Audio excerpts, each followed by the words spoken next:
You. You see, I was asking you about the jingle. You still remember this? Yes, I still remember. And sometimes I miss being back home. Nah. Miss being here. No, balalele, yeah. Balalele. So let's get back to our conversation. Ne? You spoke a lot about your faith and how you became an author and what you've experienced as a human being and as a child also. And now we know forgiveness is something that is it's a process, and it takes a lot for a person to actually forgive and to say ngiyaxolela manje. So what have your personal experiences taught you about forgiveness, especially when forgiveness it is difficult? I love that question. You know, most of the time, we tend to say, I forgive, but what happens when you meet that person who did that? Ish. Kunzima. Yeah, it's something that I was telling this other woman of God yesterday. I was like, in most cases, I can say I forgive, but what will happen if that person comes out there and say, I have changed, now I want to be a man of God, coming out from prison, because I can say the third person, I can't remember very well, the third or fourth person who did that. I remember that is in prison, the one that I never got a justice to speak for myself. So what I know is that from 2023 he was in prison. I don't know now. So what will happen when he comes out there and say, I'm changing, and this is what I used to do to people, and now I gave my life to Christ, what will happen to me? And it's something that I've been asking myself with that person, because I never got a chance to see him ever since, I think it was 2018 when I went to the court, and I never got that justice. But after years, he was arrested. So, but another person who's a family member, whom I also spoke about, when I see him, nothing happens. Okay. So I think that one I forgave him. But with the other one, I also want to be sure, because I've noticed that there is triggers in life, and you can say I forgave until and then now when I meet you I get hurt, I cry, and those kind of things. And inside my book I also spoke about the abusive environment I grew up in, at home, which it was done by my grandfather. When I see him, nothing happened. Yes, to show that, okay, I have accepted this, I forgave him. But I want to be sure as well with the other man, the one who made me go through the most in life. I want to be sure what will happen.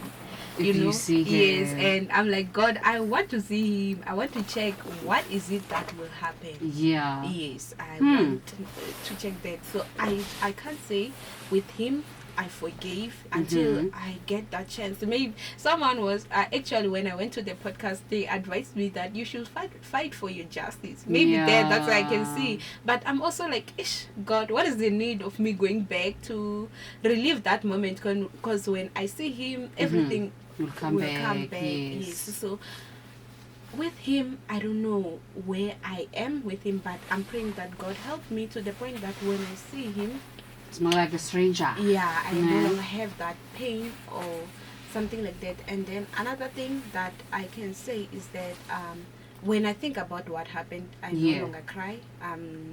I have accepted that it happened. So I think that one, maybe I can say it's healing, but I cannot mix it with forgiveness. It's progress. Forgiveness goes with the person who have done that. What happens when you see them? How can I be with them in the same place, same space? Can I talk to this person if he can just come here and say, I've been looking for you. I really wanted to apologize for what I've done. Those kind of things. So I would love that in future. God, may God help me. May He make it happen. I hope He will. Like, I'm just imagining now to myself that if I were to be in that position, one thing about, I struggle a lot with forgiveness. That's one thing about me. Once you do something, to me, when I see you, it's best for me not to see you. So when somebody gets to that point where they say, I have forgiven you. And it's true when you say you have to believe that when you see that person, it's okay. I see you, and it's like you're a normal human being. Okay, nyakwazi, yeah. And you literally also forget about what they've done. Well, it might come back. It's okay. Poof. Yeah. Okay. Konje wena wanghead. Yeah. But that thing. Hey, yeah, like that. So now, what do you hope the readers, take away emotionally and spiritually from your book, from childhood? I want them to take this, that God is close to the brokenhearted. Yeah. As He have said in His word that I am close to the brokenhearted. Yes, true. So He is there, and God is able to heal. He is able to heal. And looking at myself and looking back, I was not the way I am today. Yeah. I was even the physical me. I was not like this. I was not like this. I was being a jablis man. Yeah. You could tell that this lady, she has a serious problem. Yeah. She's going through the most. So I want to tell you that God is there in that moment. He was there, because I had, as I've mentioned, that I had suicidal thoughts. Yeah. Today, I no longer have those things. That's and good. Yeah, indeed. And the proof that God was there to the broken-hearted, who was me, is that I never committed suicide or to try to commit suicide. So, I want them to know that God is there with them. Yes. I know it's not easy. You don't even believe. It feels like, this lady, she's lying. Yeah, I know. I've been there as well. But I just want to let you know that God is there. He is closer there. to the broken-hearted ones. Yes. And now, lastly, before we let you go, before he's in Kale Manje, if you could go back to your younger self, what would you say? I would say that. Oh, this question is so emotional. Yeah, I would say that you didn't deserve what you went through. Yeah. And I just want to say that I love you, Langutani. Yeah. Regardless of what you went through as a child, you didn't deserve what you were going through.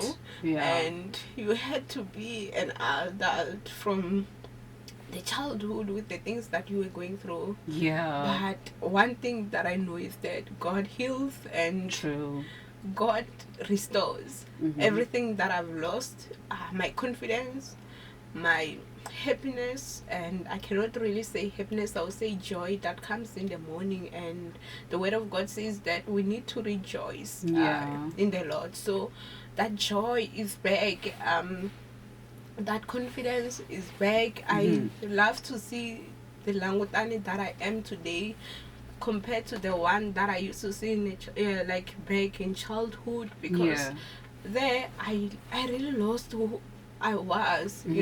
I would want to compare myself with other ladies or other girls, actually. Yes, let me say girls, other young girls, thinking that I'm not enough, wishing if I was that girl, wishing I was from that family, those kind of things. But I want to say to that Langutani that I love you no matter what. And I always say to myself, yes, that Langutani, whatever that happened from childhood, it happened in childhood. Now you are an adult, you know how, you know what you want in life, and you need to fight for that life, so that even my children in future, they will not go through what I went through while I was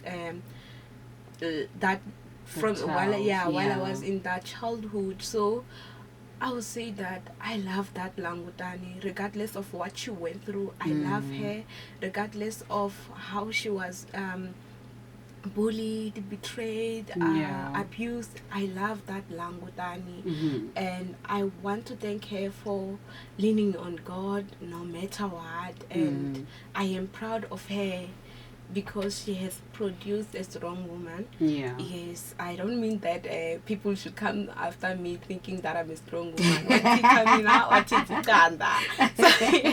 Yes. Wow. Hey, yeah, no. If I knew that you were gonna come here and make me share a tea. Yeah, decline the interview. But now, thank you, Langutani, for being with us and for letting us in on your journey. It's not quite easy for people to open up about their journey, especially what you went through. And it's bravery still. So thank you so much for sharing it. I believe that somebody out there is listening and somehow they get to be healed. Yes. Yeah, because true. They heard. And also they should get your book. Where should I get your book? Before we let you go. Okay, for now I'm in the process of uploading the book on Amazon. Okay. And as well as Take a Lot. So I was still working on second edition because in the first edition I found something that I was not happy with when it comes to editing, and I was like, no, let me fix this and then let me go with the second edition. So that's why for now I was still stuck when it comes to online selling. So but you can still have the first edition from me. People can find me on my social media platforms as well as my email. Listeners, usuzwele mina sengiyamxosha manje Langutani because I don't want to cry no more. Any last thing that you love to share with our listeners? I want to tell them that I love them. Okay. And thank you for listening, as well as to the station manager. Thank you so much for giving me this opportunity to come and share my story. Yeah. It's always nice to be back at home. So to the listeners, I want to say it's possible to heal. God loves you. I don't want you to forsake God. God, He did not promise He did not prove to us that He loves us through material of this world, but He promised us that He loved us with His only begotten Son. Yes, so I want them to know that. Listener, also Zoele, from the author of From Childhood, Olangutani Wagarikoto. I hope somewhere, somehow, you are also getting some healing, and you're going to be patient if you're not there yet, because healing is not a process that you should rush. So hopefully you will get there. So I know we also have some listeners' choices here, but now, before I get to play you Ngoma Zakho's request for the day, Asqalila. It's lunchtime. Thank you so much.